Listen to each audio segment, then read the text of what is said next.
আসসালামু আলাইকুম, কেমন আছেন সবাই? আমিও ভালো আছি। আপনারা যে যেখান থেকে ভিডিওটি দেখছেন সবাই পাশে থাকবেন। আমি বাইরে চলে এলাম সকালবেলা হাঁটতে, যে আপনাদের সাথে একটু শেয়ার করে নিলাম। হাঁটতে গিয়ে বাজারে মাছ পাইলাম, এখানে এক জায়গায় মাছ পেয়ে মাছ কিনে নিয়ে আসলাম। এই যে মাছ, জাটকা মাছ একটা আনছি, আর একটা আনছি মিনি মাছ। দুই রকমের মাছ আনছি। এই যে মাছ নিয়ে আসলাম, এখন মাছগুলো কাটবো। এই যে মাছটি কেটে তারপরে রান্না করব। সকাল সকাল রান্না করা লাগে, আবার গ্যাস চলে যায়। তো মাছ কাটা আমার শেষ। এখন করলা দিয়ে আলু দিয়ে ভাজি করব, কেটে নিতেছি। আর মাছ রান্না করব মূলা দিয়ে, জাটকা মাছ। তো মূলা আগেই কাটতে রাখছে। এখন মূলা কাটা আগেই কাটছি মূলা, এখন করলা আর আলু কাটতেছি। আলু করলা কাটটা বাস চলে যাব পাকঘরে রান্না করার জন্য। গ্যাস চলে যায়, এই জন্য আগেই রান্না করা লাগে। এই যে তরকারি বসাই দিছি, মূলা দিয়া জাটকা মাছের তরকারি। এই যে হয়ে গেছে তরকারি। গ্যাস চলে যাব দেখে তাড়াতাড়ি করে বসাই দিছি, আর করতে মনে নাই। এখন ভাজিটা বসাই দেব। এই যে করলা ভাজি, আলু করলা ভাজি আমার খুব ভালো লাগে, এই জন্য আমি আলু করলা একটু বেশি করে ভাজি। তো এই যে ভাজি বসাই দিতেছি, করলা ভাজি করতেছি আর ভাত রান্না করতেছি।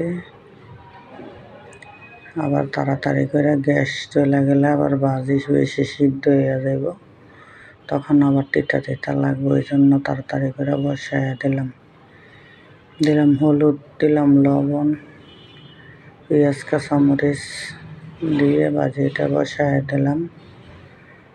এই যে ভাজি বসাইয়া আবার ঘরে চলে আসবো।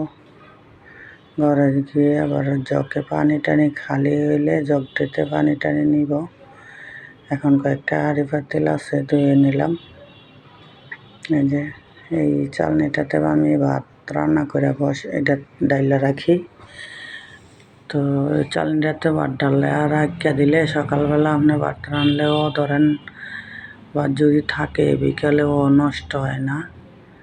আর পাতিলে থাকলে ভাত নিচে দিয়ে গামনা ওঠে, এই জন্য আমি ভাত রান্না করে এই চালনিতে ডাইলা রাখি। আমাদের দেশে এলাকায় সবাই এরকম ভাত রান্না করে দুপুরবেলা ডাইলা রাখে, পরের দিনও সকালবেলাও খায়, গ্রামে দেখি। এই জন্য আমিও রাখি এইভাবে। তো এই যে জগ টগ খালি, এগুলোতে পানি বইরা নেই, বোতলে বিছনার মধ্যে পানি বইরা রাখি মেয়ের জন্য ওইটাতে। আর জগে আবার ঠান্ডা কইরা পানি ফুটায় খাইতো, কলসে ডাইলা রাখি পানি। এই যে যদি গ্যাস থাকে তাহলে ছোট এই পাতিলটাতে একটু বসায় রাখবো পানি, এই জন্য পাতিলটা খালি করে নিলাম, ছোট্ট একটা পাতিল। আর এই যে আমার ভাজি হয়ে গেছে, ভাজি ঢেলে নিলাম। আলু করলার ভাজি রান্নাও শেষ। এখন চলে আসলাম ঘর গোছাইতে, মেয়ে ঘুমায়। এখন টেবিলটা গুছাইয়া ঘর ধরে একটু গুছাইয়া তারপরে ঘরটা ঝাড়ু দিয়ে নিলাম। এই যে মেয়ে ঘুমাইতেছে।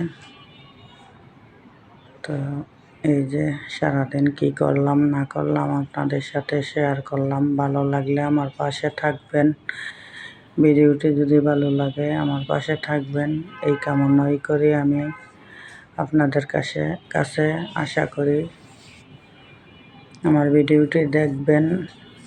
আর আমার এই যে মেয়ে ঘুমাই রয়েছে, মেয়ের পায়ে দেখছেন ব্যান্ডেজ, এই যে দেখা যাচ্ছে পায়ের রিং খুলে তারপরে আবার এই যে প্লাস্টার করে দিছে।